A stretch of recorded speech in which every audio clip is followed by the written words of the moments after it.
जोहार साथियों, झारखंड के साथ ही साथ नेशनल लेवल के इंपॉर्टेंट करेंट अफेयर्स डिस्कशन में डिस्कस करने वाले हैं 19 जुलाई के इंपॉर्टेंट करेंट अफेयर्स को। तो आइए वीडियो को शुरू करते हैं और देखते हैं नेशनल लेवल के इंपॉर्टेंट करेंट अफेयर्स के साथ ही साथ झारखंड के कुछ महत्वपूर्ण करेंट अफेयर्स जो जेएसएससी के एग्जाम के लिए महत्वपूर्ण है। तो आइए वीडियो को शुरू करते हैं और देखते हैं आज का सबसे पहला क्वेश्चन। विश्व आदिवासी दिवस के अवसर पर 9 अगस्त को और उसके साथ ही साथ 10 अगस्त को व्यापक स्तर पर झारखंडी संवेदना, चिंतन और परंपरा को दिखाने के लिए झारखंड में व्यापक स्तर पर मतलब कि बड़े स्तर पर कार्यक्रम का आयोजन किया जाना है। और ये जो कार्यक्रम है ये किस विभाग द्वारा आयोजित किया जाएगा? तो ध्यान रखिएगा, ये जो कार्यक्रम है ये झारखंड सरकार के कल्याण विभाग द्वारा आयोजित किया जाना है। और इसके तहत क्या क्या होगा ये भी मैं बता देता हूँ। तो सबसे पहले तो इसमें होगा कि झारखंडी कल्चर को दिखाने के लिए बहुत सारे कार्यक्रम जो है वो आयोजित किए जाने हैं। जैसे झारखंडी इतिहास को दिखाने के लिए जो आदिवासियों से जुड़ी हुई है, जनजातीय साहित्य दर्शन, जनजातियों के साहित्य से जुड़े हुए जो भी क्षेत्र हैं उनको दिखाया जाएगा। साथ ही साथ जनजातीय अर्थव्यवस्था कैसे चलता है उसके ऊपर सेमिनार आयोजित किया जाएगा, पैनल डिस्कशन का आयोजन किया जाएगा। उसके बाद जो है बहुत तरह का वर्कशॉप आयोजित किया जाएगा और साथ ही साथ फिल्म फेस्टिवल का भी आयोजन किया जाएगा। तो ये सब आयोजन किए जाएंगे। साथ ही साथ डांस और जो गीत वगैरह होते हैं वो सब तो आयोजित किए ही जाएंगे, लेकिन ये सब प्रमुख चीज़ें हैं जो ध्यान रखने योग्य है। साथ ही साथ ध्यान रखिएगा फुटबॉल और हॉकी का जो है मैचेस भी होगा। अलग अलग राज्यों को बुलाया जाएगा विशेष तौर पर। ये मैचेस जो होंगे ये रांची में ही आयोजित किए जाएंगे और राज्यों को बुलाकर 2 राज्यों के बीच जो है फुटबॉल और हॉकी का मैच भी आयोजित किया जाएगा, ताकि लोगों को जो है रांची में अलग अलग स्थान पर विभिन्न प्रोग्राम को देखने का मौका मिले 9 और 10 तारीख को। ठीक है, 9 और 10 अगस्त को।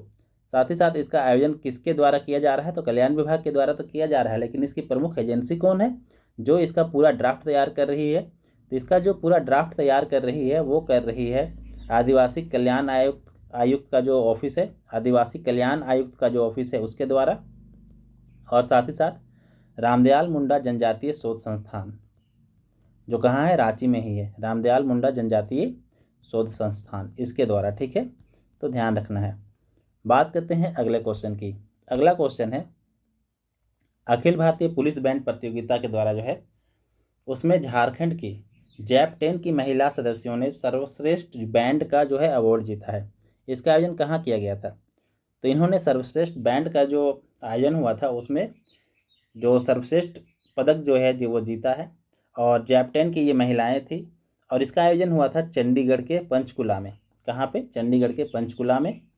ध्यान रखने वाली बात यह है कि जैप 10, ठीक है, जैप 10 रांची में ही स्थित है, मतलब इसका हेडक्वार्टर आपको रांची में ही मिलेगा। और जो बैंड प्रतियोगिता हुई थी पंचकुला में, यहाँ पे इन्होंने सर्वश्रेष्ठ सबसे बेस्ट इन्होंने जो है बैंड बजाया है। और ये विशेष रूप से जो है police, Akhil Bharatiya police band प्रतियोगिता थी, मतलब पुलिस वाले ही भाग ले रहे थे। आर्मी या सीआरपीएफ या बीएसएफ इस तरह के जो पैरामिलिट्री और मिलिट्री फोर्सेस होती है इन्होंने भाग नहीं लिया था, ध्यान रखिएगा। ठीक है, नहीं तो आर्मी जो है वो सबसे बेस्ट बैंड इंडिया में बजाती है। इंडिया के में आर्मी का जो बैंड है वो सबसे अच्छा होता है, एयरफोर्स का बैंड अच्छा होता है। ठीक है, अब यहाँ थोड़ा सा बात कर लेते हैं झारखंड पुलिस के प्रमुख ब्रांचों की। ठीक है, तो देखिए झारखंड में आपको कितने तरह के पुलिस देखने को मिलेंगे। तो एक होता है रेल पुलिस। तो रेल पुलिस को अलग जो है बिल्कुल बांट दिया जाता है। रेल पुलिस का जो हिरार्की है वो बिल्कुल अलग होता है। और उसके बाद जो है झारखंड के डीजीपी होते हैं। तो झारखंड के DGP director general of police के अंतर्गत एडीजी आते हैं। अलग अलग तरह के एडीजी जो हैं वो होते हैं। और कौन से पुलिस आपको देखने को मिलेंगे? तो जैप 1 से लेकर जैप 10 तक जैप मतलब कि झारखंड आर्म्ड पुलिस फोर्सेस होते हैं।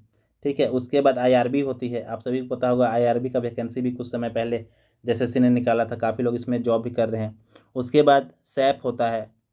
ठीक है, फिर होता है एसआईआरबी और एसआईएसएफ। इस तरह के जो है आपको फोर्सेस झारखंड के अंतर्गत देखने को मिलते हैं। और यहाँ पे आप जेपीएससीएल देख रहे होंगे। ये जो जेपीएससीएल है ये है Jharkhand police housing corporation limited. और एसीबी क्या है? तो एंटी करप्शन ब्यूरो। ठीक है, एंटी करप्शन ब्यूरो है। ठीक है, जो करप्शन के खिलाफ कार्रवाई करता है। तो इस तरह की पुलिस जो है वो झारखंड में आमतौर पर देखने को मिलती है। और डीजीपी किसी भी स्टेट के तो डीजीपी जो है किसी राज्य के सबसे प्रमुख पुलिस के व्यक्ति होते हैं, डायरेक्टर जनरल ऑफ पुलिस। तो ये सब चीज़ें आप लोगों को ध्यान रखनी है। बात करते हैं अगले क्वेश्चन की। अगला क्वेश्चन है, रेड क्रॉस सोसाइटी की वार्षिक बैठक में राष्ट्रपति ने इसकी अध्यक्षता की, ठीक है। और इस अवसर पर झारखंड से किसने रेड क्रॉस सोसाइटी की जनरल बॉडी मीटिंग जो आयोजित की गई थी, झारखंड से भाग लिया? तो ध्यान रखिएगा, झारखंड के जो राज्यपाल हैं सीपी राधाकृष्णन, इन्होंने भाग लिया था, ठीक है। नई दिल्ली में इसका जो मीटिंग है उसका आयोजन किया गया था और इसकी अध्यक्षता राष्ट्रपति द्रौपदी मुर्मू के द्वारा किया गया। थोड़ा सा यहाँ पे रेड क्रॉस सोसाइटी के बारे में बात करेंगे क्योंकि बहुत ही इंपॉर्टेंट सोसाइटी है और पूरे विश्व भर में काम करता है। तो इसके संस्थापक तो जानते ही होंगे, हेनरी ड्यूरेंट, सभी लोग जानते होंगे। एक रटा रटाया क्वेश्चन भी है, हेनरी ड्यूरेंट, ठीक है। स्थापना हुई थी 1869 में। थोड़ा सा मैं इसका इतिहास के बारे में आप लोगों को बता देता हूँ। तो इतिहास कुछ इसका इस तरह से है कि एक युद्ध चल रहा था, ठीक है। किसके किसके बीच युद्ध चल रहा था? तो ये जो युद्ध है ये चल रहा था फ्रांस और ऑस्ट्रिया की, ठीक है। फ्रांस और ऑस्ट्रिया के इस युद्ध में ये मेनली इटली जो है वहाँ पे चल रहा था। इटली का एक बैटल ग्राउंड है, उस बैटल ग्राउंड का नाम है सल्फरिनो, ठीक है, सल्फेरिनो, ठीक है। यहाँ पे एक बैटल ग्राउंड था, वहीं पे युद्ध चल रहा था। वहाँ पे इतने लोग मारे जा रहे थे, सब किसी ब्लीडिंग हो रही है, किसी पैर में चोट है, किसी के सर में चोट है, वहाँ पे मदद करने वाला कोई नहीं था।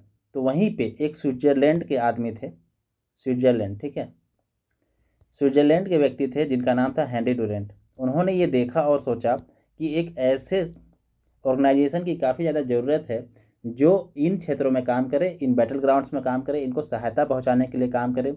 इनको अगर ब्लड की ज़रूरत है तो ब्लड दे, इनको किसी और भी सुविधाओं की ज़रूरत है जो स्वास्थ्य से जुड़ी हुई है वो अगर चाहिए तो वो देने का काम करे। तो इसीलिए उन्होंने जो है 1869 में इसकी स्थापना की, ठीक है। और ध्यान रखिएगा, इसी के ऊपर इन्होंने एक किताब भी लिखी है और इन्होंने इस किताब का नाम रखा मेमोरी ऑफ सेल्फिरेनो, ठीक है, मेमोरी ऑफ सेल्फिरेनो, क्योंकि ये जो बैटल ग्राउंड था इसी की याद में इन्होंने ये किताब लिखी थी। तो ये बुक जरूर ध्यान रखिएगा, मेमोरी ऑफ सेल्फिरेनो, ठीक है। और क्या ध्यान रखने वाली बात है, तो क्या रेड क्रॉस मूवमेंट इतना बड़ा हो गया? नहीं, एक कन्वेंशन हुआ था, जिनेवा कन्वेंशन, जिनेवा कन्वेंशन, ठीक है, 1864 में हुआ था।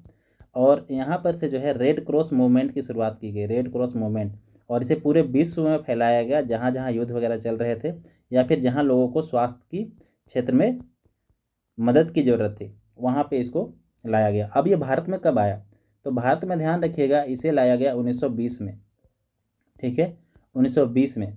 देखिए, जब भारत में जब फर्स्ट वर्ल्ड वार के समय जो लड़ाइयाँ हुई उस समय भी मदद करने के लिए कोई नहीं था और ब्रिटिश जो सैनिक जो हताहत हो रहे थे या फिर जो भारतीय भी कुछ बहुत लड़ रहे थे ब्रिटिश आर्मी की तरफ से, तो वो जब हताहत हो रहे थे तो उनकी मदद करने के लिए कोई नहीं था। बस एक एम्बुलेंस प्रोवाइडर था जिसका नाम था संत जॉन एम्बुलेंस एसोसिएशन, संत जॉन एम्बुलेंस एसोसिएशन, यही सिर्फ कार्य कर रहा था। इसी के साथ मिलकर जो है जो रेड क्रॉस है सोसाइटी, वो ब्रिटेन का जो रेड क्रॉस सोसाइटी था ब्रिटेन में स्थापित हो चुका था पहले, ठीक है, वो आया साथ में और मिलकर इन्होंने काम करना शुरू किया। बाद में 1920 में यहीं पर भारत का एक परमानेंट जो है वो रेड क्रॉस सोसाइटी का स्थापना किया गया और ये जो है आपका स्थापना हुआ था 20 मार्च को, ठीक है, 20 मार्च 1920 को जो है इसकी स्थापना हुई। फिर भारत आज़ाद हो गया। अब जो है ये रेड क्रॉस सोसाइटी है ये इंडियन गवर्नमेंट के साथ मिलकर काम करती है, साथ ही साथ इसमें UNDP, United Nations Development Programme, और इसके साथ ही साथ डब्ल्यूएचओ मिलकर जो है काम करती है। मतलब कि इंडियन गवर्नमेंट, डब्ल्यूएचओ और यूएनडीपी के साथ प्रमुख रूप से जो रेड क्रॉस सोसाइटी है ये भारत में काम करती है। तो ये चीज़ें ध्यान रखनी है। बात करते हैं अगले क्वेश्चन की। झारखंड सरकार द्वारा एमएसएमई निदेशालय का गठन किया जाना है और साथ ही साथ एमएसएमई एक्ट भी लाया जाएगा और इसे कब तक आ जाने की संभावना है? तो ध्यान रखिएगा, दिसंबर 2023 तक ये जो एमएसएमई एक्ट के साथ ही साथ एमएसएमई निदेशालय बनाने की जो प्रक्रिया है ये पूरी की जाएगी और इसके तहत एमएसएमई क्षेत्र को जो है बढ़ावा दिया जाएगा। माइक्रो स्मॉल मीडियम इंटरप्राइजेज जो होते हैं इनको बढ़ावा दिया जाएगा। ध्यान रखिएगा, एमएसएमई क्षेत्र के तहत जो भी कंपनीज लगाए जाते हैं उनको बहुत सी बेनिफिट जो है भारत सरकार के साथ साथ झारखंड सरकार भी देगी आने वाले दिनों में। तो इसी के लिए जो एमएसएमई निदेशालय है ये बनाया जा रहा है ताकि झारखंड में भी एमएसएमई सेक्टर का विकास किया जा सके। और ध्यान रखना दिसंबर 2023 तक जो है इसे आने की पूरी संभावना है। बात करते हैं अगले क्वेश्चन की। अगला क्वेश्चन नहीं है, देखिए इंडिया और यूएई के बीच रिलेशनशिप की थोड़ी सी चर्चा करेंगे कि अभी हाल ही में मोदी जी यहाँ पे गए थे और इंडिया और यूएई जो है काफ़ी कुछ कर रहे हैं, तो थोड़ा सा इनके इतिहास के बारे में भी जानना जरूरी है और अभी क्या हो रहा है। तो यूएई और इंडिया के बीच जो रिश्ता के सबसे बड़ी जो मतलब कि इस रिश्ता कब से बनना शुरू हुआ, तो व्यापार तो बहुत पहले से ही होता था, लेकिन पहले विश्व युद्ध के बाद क्या हुआ ना, तो ईरान में जो बंदर अब्बास पोर्ट है, ठीक है, और चाबार पोर्ट है, इसका राष्ट्रीयकरण कर दिया गया, मतलब ये ईरान के अंतर्गत में आ गए। तो यहाँ पे इनको समस्या होने लगी, किनको, गुजराती और जो राजस्थानी व्यापारी चले गए थे व्यापार करने के लिए ईरान, इनको समस्या होने लगी। तो फिर इन्होंने मूव किया दुबई की ओर, ठीक है, और ये दुबई में जाकर फिर व्यापार करने लगे। तभी से जो है भारत और यूएई के बीच जो है एक रिश्ता समझ जाइए कि बनना शुरू हो गया। फिर 1973 में यूएई में पेट्रो डॉलर आना शुरू हुआ। पेट्रो डॉलर उसको बोलते हैं जब कोई देश पेट्रोल बेचता है और बदले में उसे डॉलर मिलते हैं, डॉलर में उसे पेमेंट मिलता है, उसे ही बोलते हैं पेट्रो डॉलर, ठीक है। तो जब पेट्रो डॉलर आना शुरू हुआ तो फिर यूएई का विकास जो है वो आरंभ हो गया। और ध्यान रखिएगा 1981 में जो है इंदिरा गांधी जी ने यूएई का दौरा भी किया था। जब पेट्रो डॉलर यूएई में आया तो भारतीयों को काफ़ी ज़्यादा संख्या में वहाँ पे नौकरियाँ मिली, और गुजराती और जो राजस्थानी है पहले से वहाँ थे, जिसकी वजह से बाकी लोग भी वहाँ पे गए। बाद में बहुत से इंडियन चले गए, बहुत से इंडियन को वहाँ पे रोज़गार मिलने लगा। तो इस वजह से जो है यूएई में जो है भारतीय पहुँच गया, ठीक है। और फिर 1981 में इंदिरा गांधी जी ने भी यूएई का दौरा किया। फिर 2015 में मोदी जी जो है 34 साल बाद, 1981 के बाद 34 साल बाद पहुँच गए कहाँ, तो यूएई। फिर देखिए 2016 में जो है शेख मोहम्मद बिन जायद अल नहयान भारत भी आए। 2017 में फिर से आए मुख्य अतिथि बनकर रिपब्लिक डे में। 2017 का जो रिपब्लिक डे था उसमें मुख्य अतिथि बनकर आए थे जो यूएई के जो सबसे प्रमुख राष्ट्राध्यक्ष हैं, ठीक है, और वहाँ के किंग भी हैं, ठीक है, अल नहयान, तो ये भी आए भारत में। फिर मोदी जी 2023 में यूएई गए, आप सभी को पता है, पहले फ्रांस गए थे फिर यूएई चले गए थे। और यहाँ पे कुछ प्रमुख चीज़ें हुई जो आप लोगों को जाननी चाहिए। तो समग्र आर्थिक सहयोग संधि, जिसकी का एक सहयोग संधि व्यापार संधि है, जो मई 2022 में यूएई और भारत के बीच लागू हुआ, जिसे भारत में और यूएई में दोनों के बीच व्यापार बढ़ा, और संधि के लागू होने के बाद 15% तक जो है वो व्यापार जो है पहुँच मतलब वृद्धि हुई है 15%। और ये जो है आपका 85 अरब डॉलर तक जब अब पहुँच चुका है, 85 अरब डॉलर तक व्यापार पहुँच चुका है, जिसमें तेल भी शामिल है। और साथ ही साथ रुपए और दिरहम में व्यापार करने के लिए, मतलब लोकल करेंसीज में व्यापार करने के लिए एक फ्रेमवर्क बनाने पर भी सहमति बन गई है। इंस्टेंट पेमेंट प्लेटफॉर्म जो है यूएई का और यूपीआई जो है भारत का, इनके बीच एक प्लेटफॉर्म बनाया जाएगा ताकि यूपीआई को जो दुबई है, दुबई के साथ यूएई में प्रमोट किया जा सके। साथ ही साथ आईआईटी दिल्ली का अबू धाबी में सेंटर बनेगा। आईआईटी दिल्ली जो है अपना जो सेंटर बनाएगा वो कहाँ बनाएगा, तो ध्यान रखिएगा अबू धाबी में, ठीक है। और आईआईटी मद्रास कहाँ बनाएगा, तो आईआईटी मद्रास बनाएगा तंजानिया में, ठीक है, तंजानिया की राजधानी जंजीबार में। तो ये चीज़ ध्यान रखना है आपको। आईआईटी से संबंधित क्वेश्चन तो प्रत्येक एग्जाम में लगभग पूछे ही जाते हैं। बात करते हैं अगले क्वेश्चन की तरफ। तो अगला क्वेश्चन, किस देश के संसद में 3 नए भारतीय मूल के सदस्यों को मनोनीत किया जाएगा, ठीक है, वहाँ की संसद में। तो ध्यान रखिएगा सिंगापुर में 3 भारतीयों को जो है वहाँ की संसद में मनोनीत किया जाएगा। ये 3 लोग कौन कौन हैं, तो एक है नीला पारेख, ठीक है, नीला पारेख एक हैं, दूसरे हैं चंद्रदास उषारानी, चंद्रदास उषारानी, फिर हैं एक राज जोशुआ थॉमस, ठीक है, राज जोशुआ थॉमस। ये 3 लोग जो हैं ये सिंगापुर के संसद में चुने जाएंगे और भारतीय मूल से हैं। तो ये क्वेश्चन आप लोगों से पूछा जा सकता है, ठीक है। बात करते हैं अगले क्वेश्चन की। अगला क्वेश्चन है, एक इन्फॉर्मेशन है, समीना सिंह जो है वो अंतर्राष्ट्रीय व्यापार सलाहकार समिति जो यूएसए का है, अमेरिका का है, और ये जो है जो बिडेन के अंतर्गत कार्य करती है, जो बिडेन की निर्यात परिषद के अंतर्गत। तो इसकी जो है सदस्य चुनी गई हैं और ये भारतीय मूल की हैं। तो समीना सिंह, ध्यान रखिएगा। इस तरह के क्वेश्चन पूछे जाते हैं जो यूएसए या फिर किसी अन्य देश में प्रमुख पदों पर जो है होते हैं। तो समीना सिंह महिला है और एक बड़े पद पर है, तो पूछे जाने की संभावना तो है ही, ठीक है। तो इस तरीके से आज का जो करंट अफेयर सेशन है वो समाप्त हो गया है। मिलते हैं अगले करंट अफेयर सेशन में, तब तक के लिए आप सभी लोगों का चैनल से जुड़ने के लिए बहुत बहुत धन्यवाद।